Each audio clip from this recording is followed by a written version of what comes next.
ঈদের খুশি পরিণত হলো বিষাদে। পরিবারের সদস্যকে হারিয়ে কান্নায় ভেঙে পড়েন স্বজনেরা।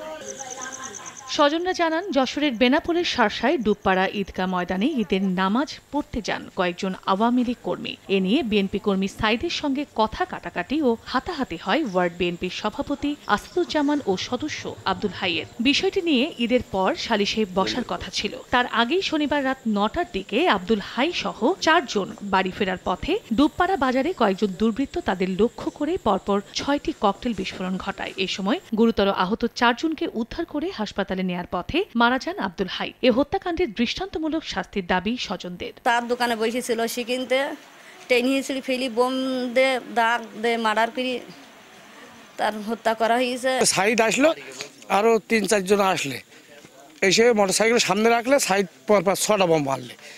৫ জন এক জায়গায় বসছিলাম, এসে ওখানে গাড়ি রেখে গাড়িতে নেমে পর দামকে মারা শুরু করলে। ১-২ দিনের ভিতরে ওনাদের অ্যারেস্ট করে আইনের আওতায় এনে ওনাকে ফাঁসি দেওয়া হোক। খবর পেয়ে ঘটনাস্থলে পৌঁছে তদন্তে নেমেছে পুলিশ। মামলার কাজ চলমান আছে। এই ঘটনাকে কেন্দ্র করে যেন কোনো অপ্রীতিকর ঘটনা না ঘটে, এজন্য এখানে অতিরিক্ত পুলিশ ফোর্স মোতায়েন আছে। শার্শা উপজেলায় গত ২ দিনে দুর্বৃত্তের হামলায় ২ জনের মৃত্যু হয়েছে। সময় সংবাদ, বেনাপোল।